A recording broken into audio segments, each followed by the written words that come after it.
Concert 502 amplifier na walang power ang aayusin ko ngayon. Ito po ay step by step kung paano ito ayusin. Wala itong power indicator. So ang unang step na gagawin natin ay basic lang to. Sundan mo lang ang video na ito.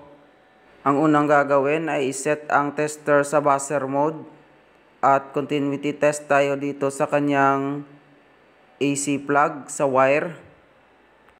Ilagay lang natin dyan ang probe sa isang pin ng plug at itusok natin ang kabilang probe doon sa linya ng fuse.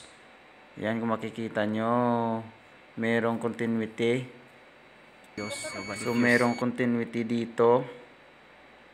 Ilipat naman natin sa kabilang pin ng plug ang probe na pula. At dito naman tayo magtusok sa kabilang wire niya. Ayan, meron din.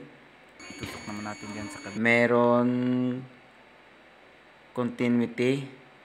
Lipat tayo dito sa switch.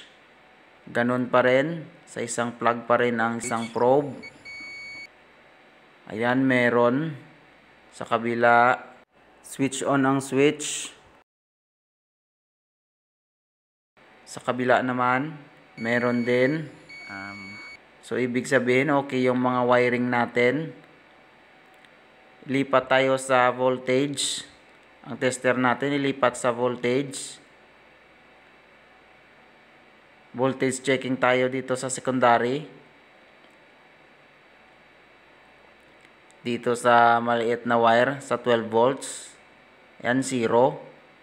0 volts. Walang voltahe dito. Lipat tayo dito sa main supply na 30 volts. Ayan, 0. Walang supply. 0 pa rin. Ibig sabihin may tama itong transformer. Mag-resistance check tayo dito sa primary. Lipat lang tayo sa sa ohms continuity. At resistance check tayo dito sa plug. I-switch on lang yung switch ng amplifier. Ayan, masyadong mataas, naka mega ohms. Ibig sabihin open ang winding nito sa primary. Kaya ito ang babaklasin natin. Buksan natin yan. At titignan natin kung may putol ba o sunog. Sa pagbaklas pala nito ay kailangan mo ng mahabang pasensya dahil medyo matagal-tagal ito. Kailangan mo talaga ng maraming oras. Kaya dito ako medyo natagalan kasi yun na nga, medyo mahirap. Shout out pala dyan sa lahat ng mga nanonood ng video ko. Sa mga Team Buknols at sa kay Sir Romeo Siwagan. Salamat sa mga nanonood. Pagtapos kung baklasin lahat ng sa primary, ayan, may nakita akong sunog na winding at mayroon ding mga dugtungan. Ayan o, sunog, putol yung wire. Sunog na dalawang strand ng magnetic wire. At ayan, binuksan ko na para matignan ko ng mabuti kung pwede pa ba siyang idugtong.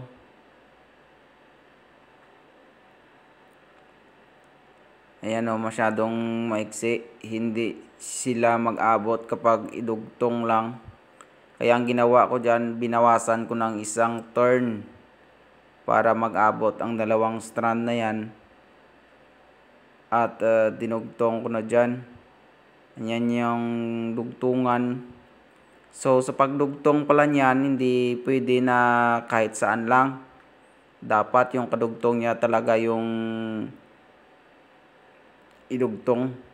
Kasi magsalubong yung voltahe niya kapag magkamali na sa pagdugtong. Kaya yan, ibinalik ko na pati yung secondary winding niya.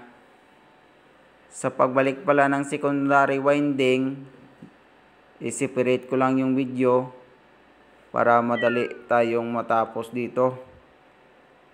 Ayan, ibinalik ko na dyan ang mga connections at yung transformer dyan sa amplifier, at mag burn test na ako kung merong bang iinit o sasabog dyan sa ginawa ko. Kaya ayan, okay naman. Ang video pala ng pagdugtong at pagbalik ng secondary winding ay i-upload ko na lang. Salamat pala sa patuloy na pagsuporta. Team Buknol, shout out kay Sir Romeo Siwagan. Kamusta po?